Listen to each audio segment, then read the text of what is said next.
बेनी माधव सिंह कुछ जवाब न दे सके। श्रीखंड सिंह सदैव उनका आदर करते थे। अब बेनी माधव सिंह को कोई मुंह में शब्द ही नहीं रहा था कि वो अपने बेटे को कुछ कह सकें, क्योंकि उन्हें भली भांति पता था कि लाल बिहारी ने गलती की। उसके बावजूद बेनी माधव सिंह ने अपने छोटे बेटे का साथ देकर उसके खिलाफ, उल्टा आनंदी के खिलाफ ही उसे भड़का दिया था। उनके ऐसे तेवर देखकर बूढ़ा अवाक रह गया। उनके मतलब श्रीखंड सिंह के ऐसे तेवर, मतलब उसका ऐसा गुस्सा देखकर, उसकी ऐसी कड़वी बातें सुनकर अवाक मतलब आश्चर्यचकित। बेनी माधव सिंह को बिल्कुल ऐसे उम्मीद नहीं थी कि श्रीखंड सिंह अपनी पत्नी के लिए इतना कुछ साथ दे सकता है और उसके साथ मिलकर उसकी प्रतिष्ठा के लिए, अपनी प्रतिष्ठा के लिए हमसे लड़ सकता है। केवल इतना ही बोला, बेटा तुम बुद्धिमान होकर ऐसी बातें करते हो। स्त्रियां इसी तरह घर का नाश कर देती हैं। उनको बहुत सिर चढ़ाना अच्छा नहीं। देखो अभी भी बेनी माधव सिंह उसकी पत्नी के लिए ही बोल रहा है कि स्त्रियां जो है वो उल्टी सीधी बातें करती हैं, भड़काती हैं, और तुम उनकी बातों में आकर अपने घर को तोड़ रहे हो। तो अभी भी बेनी माधव सिंह को ये समझ में नहीं आ रहा है कि उसके छोटे बेटे की गलती है, लेकिन वो ना मानते हुए आनंदी के खिलाफ ही बोले जा रहा है। श्रीखंड सिंह ने उत्तर दिया, इतना मैं जानता हूँ, आपके आशीर्वाद से मूर्ख नहीं हूँ, क्योंकि एजुकेटेड है, पढ़ा लिखा, उसे पता है कि वो बेवकूफ़ नहीं है। आप स्वयं जानते हैं, मेरे ही समझाने बुझाने से इसी गांव में कई घर संभल गए हैं, पर जिस स्त्री की मान प्रतिष्ठा का ईश्वर के दरबार में उत्तरदाता हूँ, उसके प्रति ऐसा घोर अन्याय और पशुवत व्यवहार असहनीय है। आप सच मानिए, मेरे लिए यही कुछ कम नहीं है कि लाल बिहारी को कुछ दंड नहीं दिया। अब इस पर मोस्ट इम्पॉर्टेंट अवतरण इसको समझना है, इसमें से प्रश्न उत्तर आते हैं।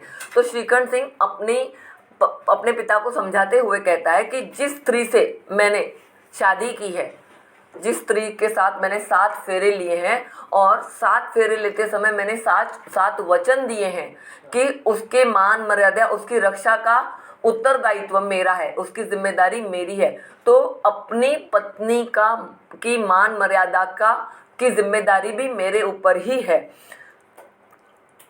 अगर उसके खिलाफ इस घर में एनिमल जैसा व्यवहार किया जाता है, मतलब लोगों में इतनी भी समझ नहीं है कि उसे खड़ाऊ फेंक कर मारते हैं, तो मेरा फर्ज बनता है कि अपनी पत्नी के सम्मान के बारे में उसके क्या बोलते हैं, उसका पक्ष लेते हुए उसके खिलाफ मैं कोई अन्याय ना होने दूं, इतनी समझ मुझ में है। यही बड़ी बात है कि मैंने लाल बिहारी को कोई दंड नहीं दिया, बस मैं खुद इस घर से अलग हो जाना चाहता हूँ। अब बेनी माधव सिंह भी गरमाए, मतलब उन्हें भी गुस्सा आया।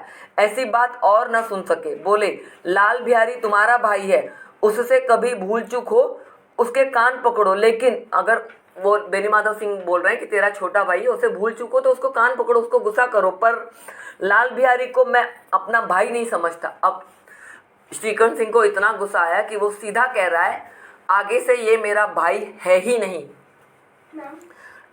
स्त्री के पीछे, अभी बेनी माधव सिंह बोल रहे हैं, मतलब अपनी पत्नी की बातों में आकर तुम ऐसी बातें कर रहे हो। जी नहीं, उसकी क्रूरता और अविवेक के कारण। क्रूरता, क्रूएल्टी, मतलब उसने जो व्यवहार किया है वो it's like a cruel behaviour. अविवेक मतलब उसके अंदर इतनी भी इनर कॉन्शियस नहीं थी कि वो ये सोचता कुछ समय के लिए कि उसने अपनी भाभी पर हाथ उठाया है। दोनों कुछ देर चुप रहे। दोनों मतलब बेनी माधव सिंह और श्रीखंड सिंह। ठाकुर साहब लड़के का क्रोध शांत करना चाहते थे। ठाकुर साहब कौन है? बेनी माधव सिंह। क्रोध मतलब गुस्सा। लेकिन यह नहीं स्वीकार करना चाहते थे कि लाल बिहारी ने कोई अनुचित काम किया है। मतलब बेनी माधव सिंह देखो, वो अपने बड़े बेटे को समझा रहे थे, लेकिन he was not ready to agree that उनके छोटे बेटे ने कोई गलत काम किया है। एक्सेप्ट करना नहीं चाहते थे। इसी बीच में गांव के और कोई सज्जन हुक्के चिलम के बहाने वहां आ बैठे। कई स्त्रियों ने जब यह सुना कि श्रीखंड सिंह पत्नी के पीछे पिता से लड़ने पर तैयार है, तो उन्हें बड़ा हर्ष हुआ। अभी क्या हुआ कि गांव वालों को धीरे धीरे इनके झगड़े के बारे में पता चलने लगा, और वो लोग बहुत खुश हो रहे थे कि आखिर इनके घर में भी लड़ाई हो रही है, बड़ा मजा आएगा। हमको भाषण देता है ना श्रीखंड सिंह, अब देखते हैं अपनी घर की लड़ाई को कैसे सुलझाता है। अब उसे बड़ा, गाँव वालों को बड़ा अच्छा लग रहा था, और इनके घर का तमाशा देखने के लिए क्योंकि श्रीकंठ सिंह अभी अभी शहर से आया है, तो कोई कुछ इंक्वायरी करने, कुछ रसीद पूछने, कोई बात पूछने के बहाने सभी श्रीकंठ सिंह के घर में जमा हो रहे थे, ताकि इनके घर का तमाशा देख सके कि श्रीकंठ सिंह के घर में किस प्रकार की लड़ाई हो रही है। दोनों पक्षों की मधुर वाणियां सुनने के लिए उनकी आत्माएं अकुलाने लगी। अब गांव वालों को, स्त्रियों को, दोनों पक्षों की, मतलब लाल बिहारी सिंह क्या बोलता है और उसके पिता, और आनंदी और श्रीकंठ सिंह किस प्रकार लड़ते हैं, दोनों की लड़ाइयाँ सुनने के लिए गांव वालों की आत्माएं मतलब उनकी सोल जो है अकुलाने, बेचैन, रेस्टलेस थी कि अरे वाह, अभी आज बड़ा तमाशा देखने को मिलेगा, बड़ा मजा आएगा।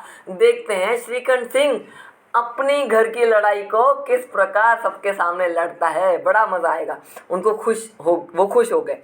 गांव में कुछ ऐसे कुटिल मनुष्य भी थे, कुटिल मतलब जेलस लोग, जो इस कुल की नीतिपूर्ण गति पर मन ही मन जलते थे। मतलब ये घर जो था मिलजुल कर रहने वाले थे, आपस में एकता से रहता था। ऐसे घर के लोगों के खिलाफ गांव के दूसरे लोग जो थे वो जलते थे, जेलस होते थे।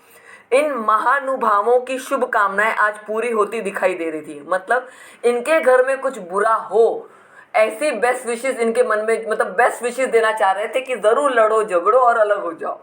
महानुभावों की मतलब गांव के जो लोग जेलस करते थे, ऐसे लोगों की बातें जो है आज पूर्ण होती दिखाई दे रही थी कि अभी इनके घर में भी तमाशा होगा और हम देखेंगे अब कि कैसा होता है इनके घर का तमाशा।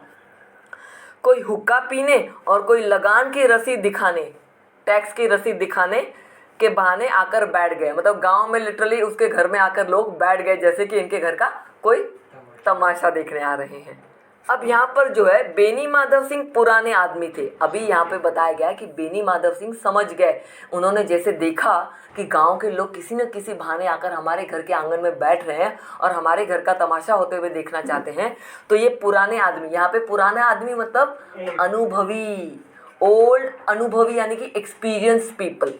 तो ये जो आदमी था बड़ा ही अनुभवी था। इसे पता चल गया कि ये गांव के लोग जो है हमारे घर का तमाशा देखने आए हैं, हमारे घर की इज्जत किस तरह मिट्टी में मिल रही है, दोनों भाई किस प्रकार से झगड़ रहे हैं, ये देखने के लिए यहाँ पर आ गए हैं। इन भावों को ताड़ गए, मतलब इन जो क्या बोलते हैं, इन भाव मतलब गांव वालों की जो मन की स्थिति थी कि वो समझ गए कि यहाँ पर ये लोग क्यों आए हैं। ताड़ जाने मतलब पता कर जाना। इन भावों को ताड़ गए, गांव वालों की, लोगों की इस मानसिकता को वे समझ गए। उन्होंने निश्चय किया, चाहे कुछ भी क्यों न हो, इन द्वेषियों को ताली बजाने का अवसर न दूंगा। मोस्ट इम्पॉर्टेंट अवतरण है ये दोनों सेंटेंस, कि कुछ भी हो जाए पर अपने घर की इज्जत को मैं गांव वालों के सामने उछलने न दूंगा, इसे गिरने न दूंगा, इसको बर्बाद होने। द्वेषी मतलब जो इनके खिलाफ मजाक उड़ाने हैं, जो जेलस करते हैं इनके घर के खिलाफ, ऐसे लोगों को मैं अपने घर की इज्जत मिट्टी में मिलने नहीं दूंगा इनके सामने। अब ताली बजाने के अवसर न देना मतलब कोई भी वो हमारे घर पर, हमारे घर की हंसी उड़ाए, हमारा तमाशा बनाए, ऐसा मौका मैं उन्हें नहीं दूंगा। तुरंत कोमल शब्दों में बोले। जैसे उन्होंने देखा कि गांव वाले आ गए तो श्रीकंठ सिंह को बोले कोमल शब्दों में, मतलब बड़े प्यार से, बेटा मैं तुमसे बाहर नहीं हूँ, मतलब तुम जो कहोगे मैं तुम्हारी सारी बात मान लूँगा। एकदम से ये चेंज क्यों हो गए? क्योंकि उन्होंने गांव वालों को आते हुए देख लिया था। तुम्हारा जी जो चाहे करो। अब तो लड़के से अपराध हो गया। अब वे अपने छोटे बेटे का अपराध स्वीकार कर रहे हैं और श्रीकंठ सिंह से कहते हैं तुम्हारे मन में जो आए करो, लेकिन अब तो लाल बिहारी सिंह ने अपराध कर ही दिया है।